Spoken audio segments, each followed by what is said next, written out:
of the famous on to Richmond double trouble, of the half a dozen trips and a half a dozen slips, and the very latest bursting of the bubble. 'Tis pretty hard to sing, and like a round ring, 'tis a dreadful knotty puzzle to unravel. Though all the papers swore when we touched Virginia shore that Richmond was a hard road to travel. Then pull off your overcoat and roll up your sleeve, for Richmond is a hard road to travel. Then pull off your overcoat and roll up your sleeve, for Richmond is a hard road to travel, I believe.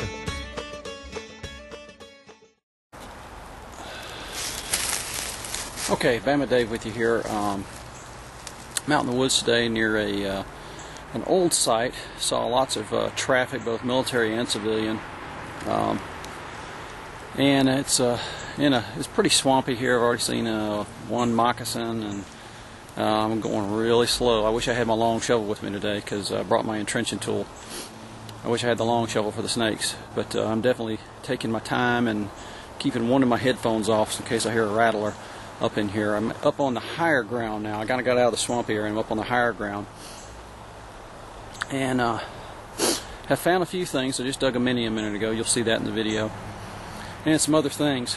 But it's an old area. I've found some stuff that dates back before the Civil War, not too far from here. So I'm hopeful this site's going to have some more stuff related to the Civil War, probably some after as well.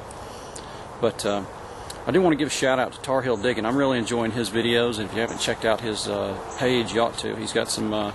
He does a good job explaining what he's finding, and has some good production value on his videos as well. So me, I didn't even bring my tripod today. I was trying to go in light to get through the thick here, but so I've got my camera kind of off center a little bit, and in the fork of a tree. So we're low production value for Bama Dave. But anyway, stick with us and we'll come back when we find something.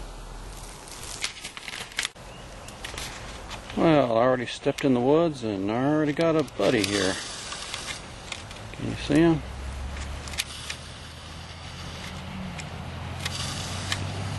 There he is. He's about, oh, he's not a big one. He's about 2 feet long, but I'm going to give him a little bit of leeway. I hope that's the last one I'm going to see, but probably not. It's a nice warm day, things are out moving around, so we'll give him some space. Okay, my first good target of the day is not Civil War era, but it does look to be like a 45-70 slug, so it's kind of a fired one. I think it's 45-70, but it's definitely post-war, and probably late 1800s, what I'm guessing from some of the things that went on around here. So maybe, it's fired obviously, but maybe there's some other things in this area. So far I've just been finding a lot of surface garbage. So maybe this is going to get us into something. Maybe this horseshoe is going to come in handy here. So we'll come back to you and find something else. Okay, my next find is a few minutes later, not too far from where I found that other fired bullet. Got another one. I think this is another 45-70. I'll have to go out and check these out. I'm not really, don't know much about post-war stuff, but I think that might be what it is. I think it's definitely military. But anyway, it's interesting, something you don't find every day. Maybe those guys out west do. But it's kind of unusual for me where we are. So that's kind of interesting, and we'll keep hunting around here. Maybe there's something older. I'm hoping to get some 69 round balls or something out of here, but we'll just have to wait and see what comes up. Come back to you.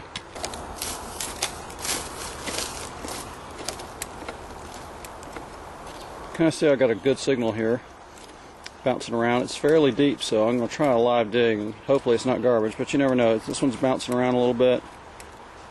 It's going really high. I found some other older things. This is a very old area, so you never know what you're going to find. So I figure we'll try a live dig, see what happens.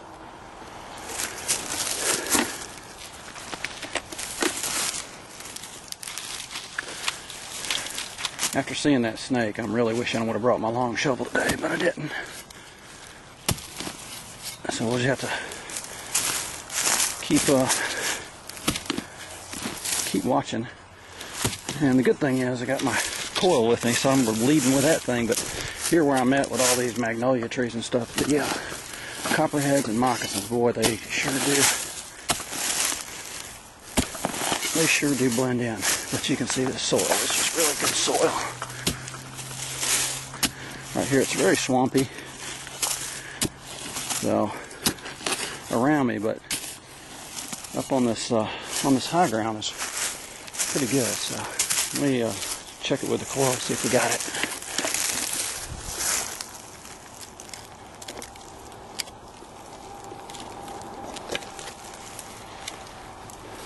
I'm not hearing it. Let me come back to you. Okay, well that was nothing. That's just the way it goes sometimes when you're out here. You know, you get a piece of junk that sounds good, and that's what it was this time. But that's what you get sometimes when you try a live dig. Sometimes it pays off. Sometimes it's reality, unlike on TV. Got lots of mosquitoes flying around me and snakes and everything else, and some junk in the ground, but that's what you got to do. We'll come back to you. Well, my next good find is this big piece of scrap brass. It's not a bullet. I was thinking it was a bullet. It was deep and ringing up bright, but it wasn't. It's a big piece of brass, but it's kind of typical of this site. I found some big scrap brass at the place where I was finding those 69s. So I'm not sure what it's for. Doesn't appear to have any writing on it, but we'll take it along and maybe we'll learn something about it later. Thanks for watching. Okay, I didn't even film this when I was thinking it was coming in pretty low. I was thinking it was going to be a shotgun shell. And look at there what I just turned up. Got a mini. Nice drop condition too. Excuse me. Nice drop condition. It was really shallow too, so I figured this area is going to have something, but hey, I'm pleased. I'm just tickled with that. This is my first mini out of this site. It goes along with the whole era of occupation here. About 100 years worth, so hoping there's some more of these things in here. I'd love to find a button. We'll keep looking around. Come back to you. Okay, my next find, I don't know if you can see that, but it is a artillery friction primer. It's broken. I'm going to see if the rest of it's in there, but that's a good find. And I wasn't expecting one, but I know there's one of my partners has found one here not too long ago up on the other side. So that's a good sign we're in a good spot here. So we're going to keep hitting this little area. Come back to you. That about gave me a heart attack right there. It's a big piece of brass. It's folded up. I'm not sure what this is to. I'm wondering if, I don't know if it's military or if it's civilian. I don't know if it could be part of, I don't know, maybe it's part of an ammunition box. I have no idea. But it's big. So I'm going to keep looking around in here. There's obviously some good junk in here, old junk. So found a couple of period items and some newer junk, but we're going to keep looking around, see if we find something else. Come back to you. Okay, well my next find is another one of these, I guess 45, 70 slugs. I'm not sure. I'm sure somebody knows what they are. I'll have to look them up later, but this one's in a little better shape than those others. Definitely a really long and odd bullet, but obviously post-war. So we'll take that. Like I said, they're interesting, and we'll come back to you. Okay, I just had another signal. It was another one of these post-war slugs. So definitely think these are military. So probably Indian Wars era. So anyway, pretty cool. Come back to you. Okay, well it's obvious I'm in some kind of this hillside I'm on was used as a shooting range by these troops after the war. I'm digging lots of these fired bullets. But I did come across something interesting. I'm not sure what this is, but it's not a snake. But it's probably a 15-inch long, finely intricately woven brass chain. I'm not sure what this is. This is just a piece of somebody's jewelry, but it's so well made that you know that I'm wonder if it's not some sort of military, some sort of lanyard or something. I don't know. It's very well made. I mean, it could just be somebody's junk jewelry that got left out here, but the ends don't appear to be for jewelry. So I'm not sure if that's not some sort of lanyard or something military related. I don't know, but maybe somebody knows what it is. I'm going to try to look it up when I get home, see if it might be for a pistol or a whistle or something like that. But you can see it's very well made. I don't see any markings on it or anything like that, but it's just a odd find to be finding some of these military items and then find this thing out here in the middle of nowhere. And it obviously doesn't have a clasp, so it looks too short to be a necklace. But anyway, interesting. nonetheless, and we'll take it home and see what else we can come up with before we got to get out of here. Talk to you later. Okay, Bama Dave, we're here doing the post-hunt wrap-up. Had a pretty good hunt, you know. I was kind of surprised. Jumped right in the woods and found that moccasin. I'm glad he was a small one, and I saw him really before he saw me, so that was good. But it had a interesting hunt. It wasn't exactly what I was looking for, but you know, it's relics hunting, and you can't really choose what you find. All you can ask is you find something interesting. So I think we accomplished that. There's the lucky horseshoe. You can see I haven't had a chance to clean these things up yet, but that's always a good find. I like to dig whenever I hit a, you know, I'm looking at an old site. I like to dig some big iron because that will a lot of times help you date the site to tell you if you're in the right time period or not. At least we know we're before cars there. So you know, that could be period. It could be, you know, up through the early 1900s, but it lets us know we're probably in the right in the target zone. That based off research, I already kind of knew where I was, but it just kind of validates what I'm thinking. Like I said, I found that little hillside and started digging this big scrap brass, which is very similar to the other site where we were digging some round balls and things. We're finding lots of this big scrap brass for, you know, of course it's got lots of potential uses.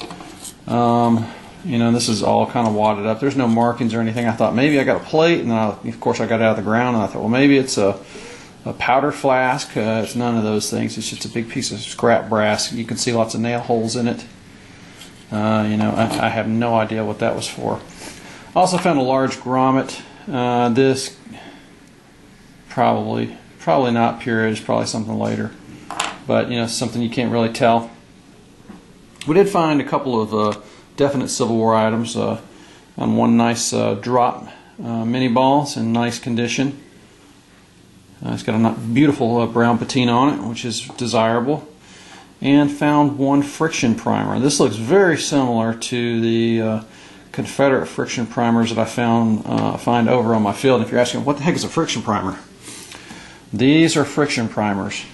You can see this little tube here would have been filled with black powder, and this part was filled with mercury fulminate, which was much like striking a match. When you'd hook this would go in the vent of the gun. You'd use a vent pick to poke the bag of gunpowder, the charge behind the projectile in a cannon. You'd stick this in the vent, and then you'd take your lanyard and hook to there. There's a little hook on your lanyard. You'd hook there, and when you pulled the lanyard, this wire acted on the friction just like striking a match. This mercury fulminate would make a spark, lighten the black powder charge in this tube, which would go down into the gun and set off the main charge. So you can. This is some Confederate ones we found. Here's a Union friction primer, and this is a modern reenactor one. But anyway, you get an idea of what they are. So sometimes if you get on a spot and all you're finding is these little tubes, and you can see the hole where the wire would have gone through. And then we found all of these 4570. These are post-war bullets. They're made for the trapdoor Springfield. Interesting to me, I don't find them a whole lot, but these are the same type of bullets would have been used by Custer at the Little Bighorn. So this is like 1876 or so these were introduced, so obviously these bullets are from the last quarter of the 19th century, so that's pretty interesting. You know, not what we're looking for, but still interesting, something unique. So, hey, not a bad hunt. Last but not least is this chain. As I mentioned, it's finally made, and it's about 15 inches long. You can see the ends here. It looks very modern. It's a woven chain. I thought it was mostly, it looks like it's mostly copper, but it's got some sort of plating on it.